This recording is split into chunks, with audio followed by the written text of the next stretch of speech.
وأشهد أن محمدا عبده ورسوله أما بعد قال النبي صلى الله عليه وسلم من عمل عملا ليس عليه أمرنا فهو رد. حضرات،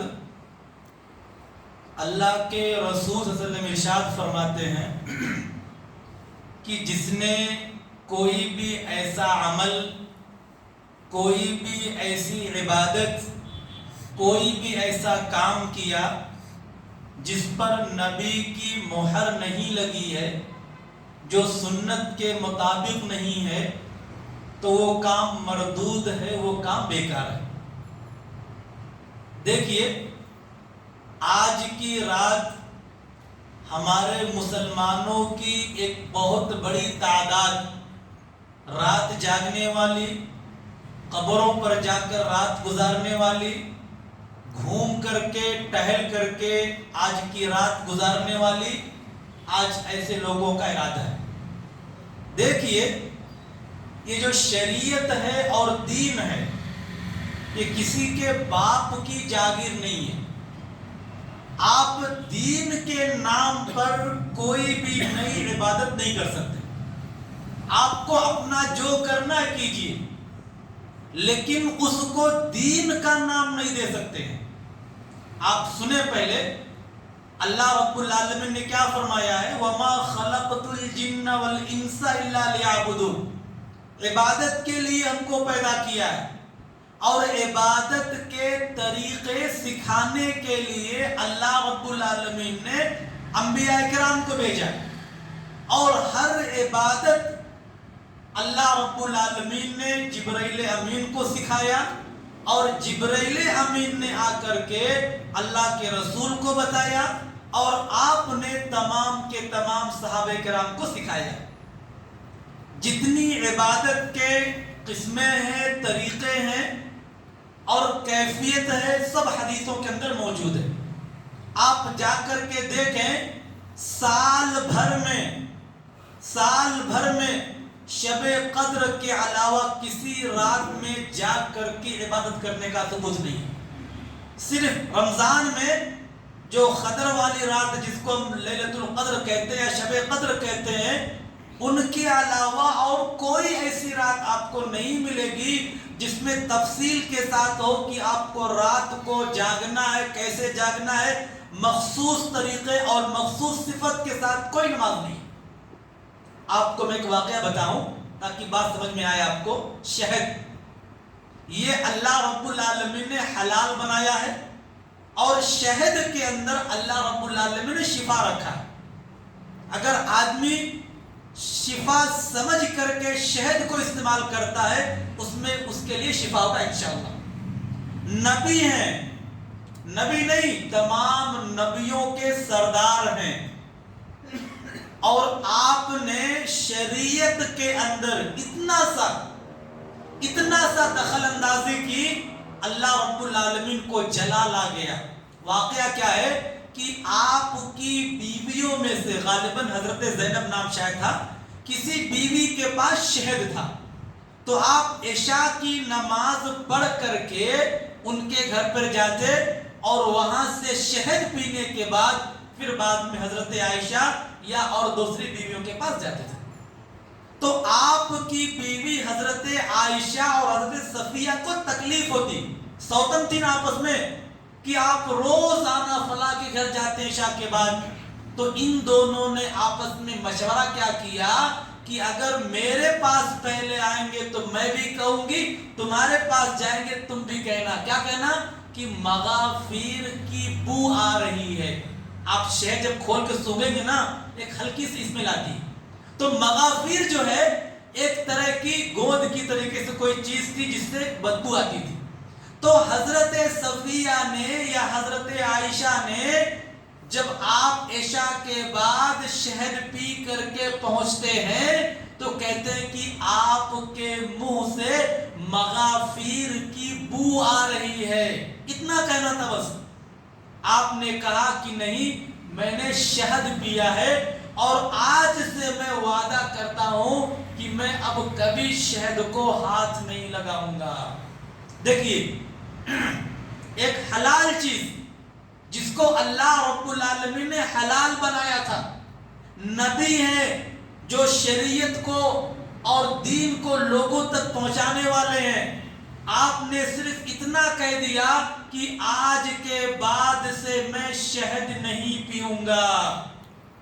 اللہ رب العالمین نے جبرائیل کو بھیجا، اور ایسے نہیں قرآن لے کر کے، یا ایھا النبی لما تحرم ما احل اللہ لک، اے نبی کہتا ہے کہ اے نبی آپ کو کس نے طاقت دیا ہے، کس نے پاور دیا ہے کہ جس چیز کو میں نے حلال بنایا آپ حرام کر رہے ہیں۔ آپ اندازہ لگائیے، اللہ رب العالمین اپنے نبی کو وارننگ دے رہا ہے کہ جس چیز کو میں نے حلال بنایا ہے اس چیز کو آپ حرام بنانے والے ہوتے کون ہیں؟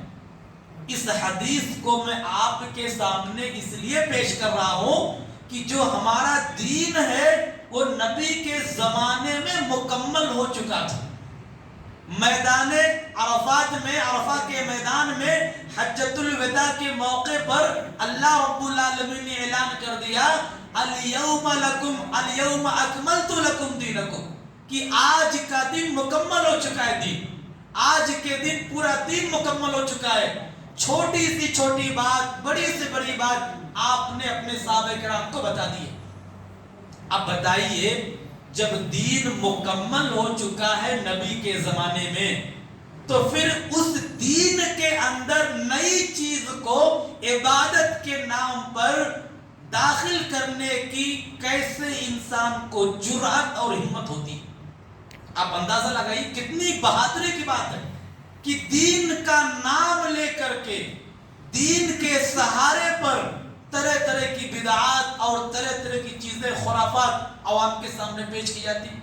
آج جا کر کے دیکھیے ایسے لوگ آپ کو مسجدوں میں ملیں گے نا جو کبھی بھی عشاء کی نماز کو نہیں آتے، سال بھر نہیں آتے ہیں، لیکن آج ان کو بتایا گیا ہے کہ آج کی رات جو ہے آپ کی شب قدر کی رات سے بھی زیادہ عظیم رات ہے۔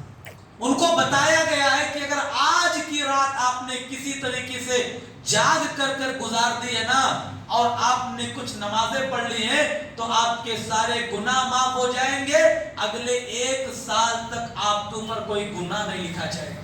آپ اندازہ لگائیے 1 لاکھ سے زائد صحابہ کرام، تقریباً 1,50,000 صحابہ کرام، انہوں نے کبھی بھی اس شب برات کی رات میں کبھی بھی کوئی اہتمام نہیں کیا۔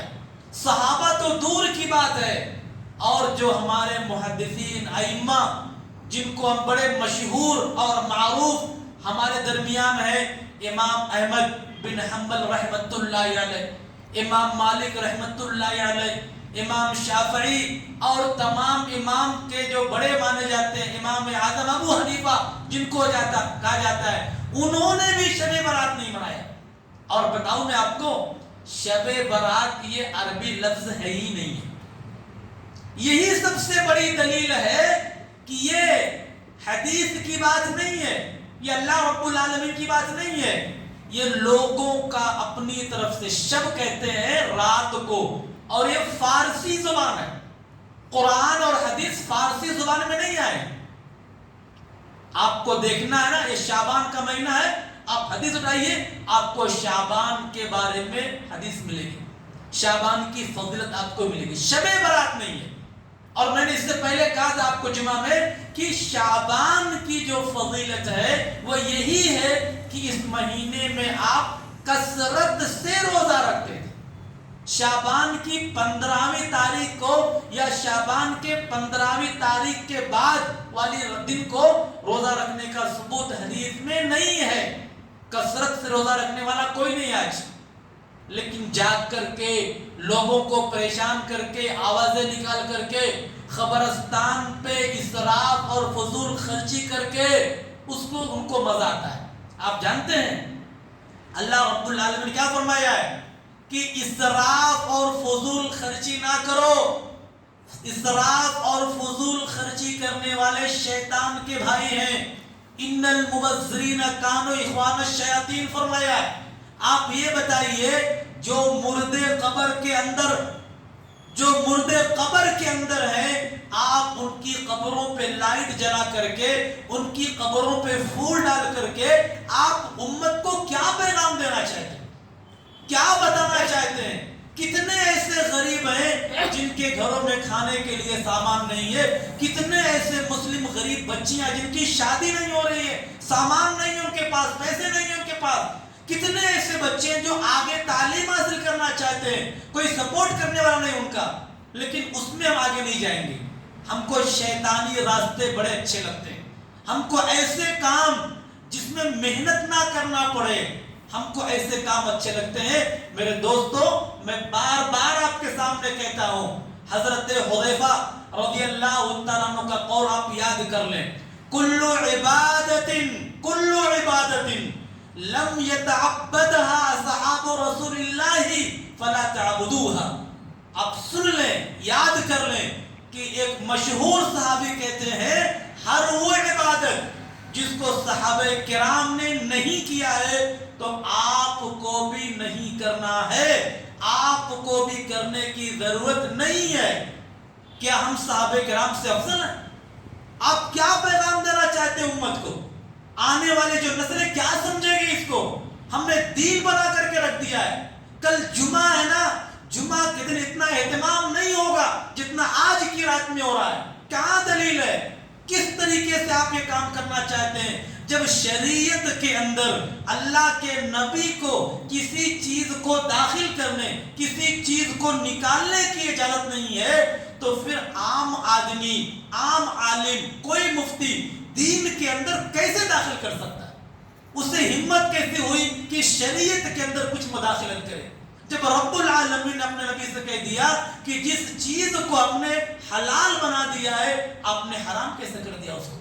اب شریعت جو مکمل ہو گئی ہے، آپ اس کا مطلب یہ بتانا چاہتے ہیں امت کو کہ یہ دین نبی کے زمانے مکمل نہیں ہوا تھا، آج مکمل ہو رہا ہے۔ آخر یہ دین کے اندر نئی نئی بدعت آپ ایجاد کر کے یہی پیغام دینا چاہتے ہیں، یا تو پھر بتانا چاہتے ہیں لوگوں کو کہ ہم صحابہ کرام سے نعوذ باللہ افضل ہیں؟ کیونکہ جب صحابہ کرام نے ان کام کو نہیں کیا ہے تو ہم کیوں کر رہے ہیں؟ صحابہ کرام نے منع کر دیا ہے، ہر وہ عبادت جس کو صحابہ کرام کی جماعت نے نہیں کیا ہے، آپ کو بھی کرنے کی ضرورت نہیں ہے۔ میرے دوستو بزرگوں، میں بتانا کیا چاہ رہا ہوں کہ شیطان کے ساتھ ساتھ مسلم جو جماعت ہے اس کے پیچھے یہودیوں کی، مجوسیوں کی اور یورپی ممالک کی پوری ٹیم پڑی ہوئی ہے، برباد کرنے کے لیے، قرآن اور حدیث سے دور کرنے کے لیے، شیطان کے راستے پہ چلنے کے لیے نئی نئی چیزیں دین کے اندر داخل کر کے اور ان کو اصل قرآن اور حدیث سے دور کیا جا رہا ہے۔ اس لیے میرا جو پیغام ہے آپ کے سامنے، آؤ توحید کی طرف، آؤ قرآن کی طرف، آؤ حدیث کی طرف، آؤ صحابہ کرام کی جماعت کی طرف۔ اسی میں کامیابی ہے، اسی میں جنت ہے، اسی میں دنیا اور آخرت کے اندر ہم فلاح ہو سکتے ہیں۔ دوسرا کوئی راستہ نہیں ہے۔ اگر ہم شیطان کے راستے پہ چلیں گے، قرآن اور حدیث کی مخالفت کریں گے، اللہ اس کے رسول کو ناراض کر کے ہم نئے نئے طریقے پہ چلنے کی کوشش کریں گے، تو دنیا میں بھی ہم ذلیل ہوں گے اور آخرت جو ہمارا ٹھکانہ وہ جہنم بن جائے گا۔ اللہ رب العالمین، دعا کہ اللہ رب العالمین ہم تمام لوگوں کو قرآن اور حدیث کے مطابق زندگی گزارنے کی توفیق عطا فرمائے۔